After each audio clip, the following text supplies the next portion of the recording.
What's happening, La Familia? Y'all know we back in this thing with another one, man. And we got some crazy news coming by way of the BBG camp. Y'all know them WILDSIDE members. And we also got another situation to talk about, man, because it has been happening all across the U.S. I don't understand how this is like really occurring so often and no one is really speaking about it. Nobody's connecting these together.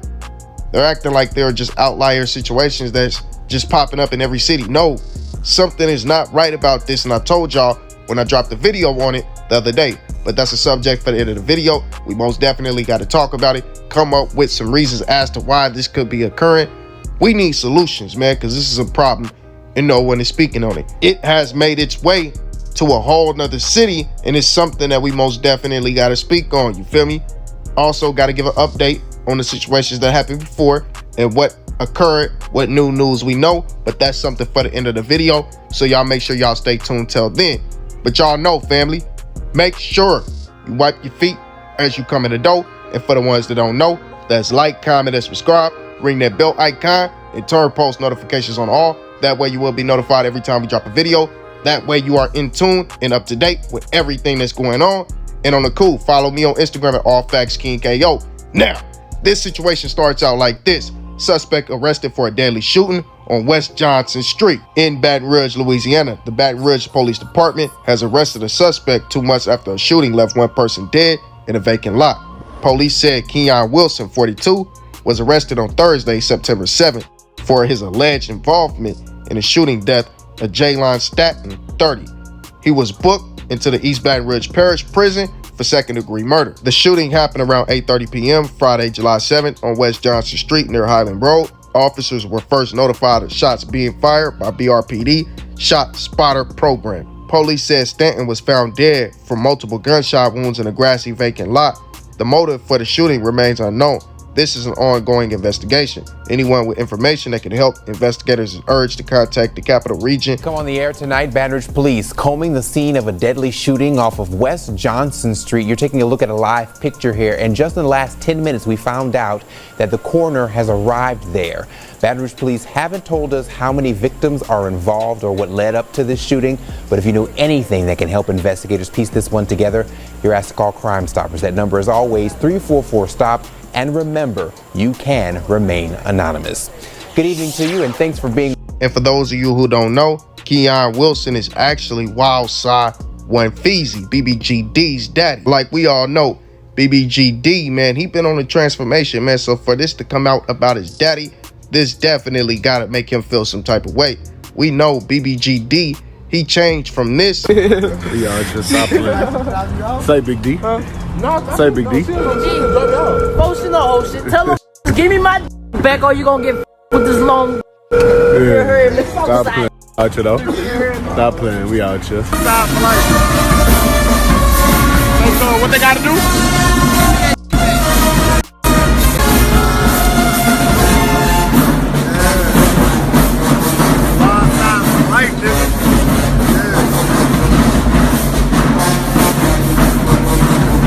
He went from hanging out, turning up with NBA YoungBoy at shows, doing all kind of stuff. Man, ain't no telling what these boys had going on, man. All kind of ungodly things, living that real street life, to actually doing stuff like this and promoting this about the Most High.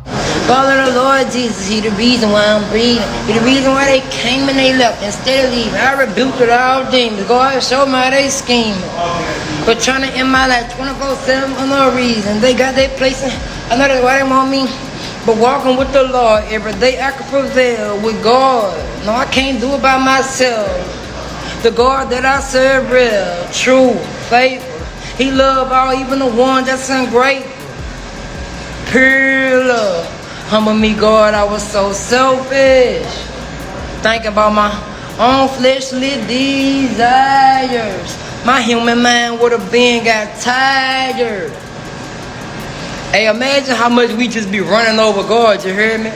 Like, instead of going against his word, instead of going against him, and he still love us like the same. Like, you don't get no... Craziest thing about this situation is with this young man trying to change, he has surpassed his father already. BBG Dee is what, 20 years old? and he has already surpassed his father at 42. Like, bro, you see your young son trying to better his life, trying to go to the Most High, and you still out here running around reckless, doing reckless things, and get yourself tricked off. You just got out of prison a few years ago, and now you're back in there for second-degree murder. And I'm not convicting this man. I'm just saying, how do you even get your name tied up into something like this, bro? Do better. Better yourself. Follow your son's example. Sad to say, BBG Dee, man, we most definitely proud of you. Don't allow this hitch in the road to be something to turn you away from your journey of the Most High. Continue to press that issue. Continue to promote this positivity and show the kids the right way. Continue to promote the truth. We proud of you, little brother. Keep pushing, man.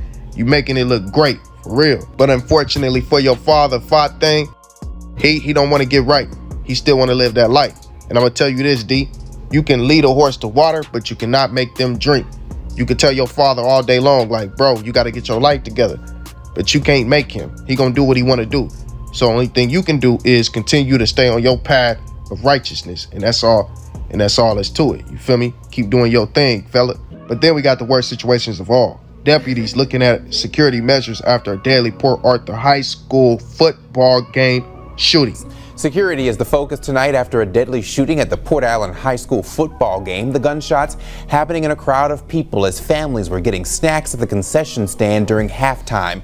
A teenager is dead and the shooter is still on the loose. But tonight, some say more needs to be done. Both teams are still in their respective locker rooms. We had some sort of incident that has occurred. That reaction from the press box at Port Allen High School moments after a shooting during halftime of Friday night's football game. Just a wild event of people running, not knowing where the shots were coming from. Jason DeQueer was in that press box. Landon Jones may be that guy. He's been doing play-by-play high school football commentary for more than 10 years. He says a fight broke out around the concession stand and then gunshots causing people to just scatter. Just running to be safe, running into the fields on the outside of the school. A 16-year-old boy and a 28-year-old woman were shot and taken to the hospital. That teen died. The West Baton Rouge Parish Sheriff's Office says they have extra deputies on duty at sporting events, and they are now trying to figure out how to prevent something like this from happening again. You know, moving forward in this situation, we are in contact with the school board and Port Allen High School to look at the security measures. DeQueer says more needs to be done. We have to ensure that kids, families at community events, high school football games, know that they can go to these games and be safe. And I think something needs to be done immediately to help make sure something like this doesn't happen again.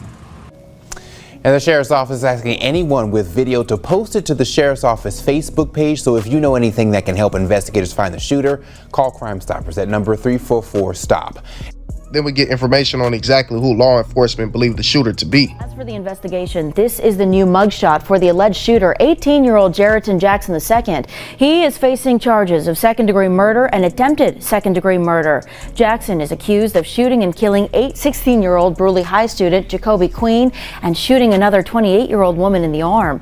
Jackson is expected to appear in front of a judge for arraignment later on this week. District Attorney Tony Clayton tells us he will be seeking a death penalty that'll cause Jackson to spend the rest of his life in Angola if convicted by a jury. Here is the 15, not 16-year-old Jacoby Queen who was murdered that day. And here's a statement put out by the school board.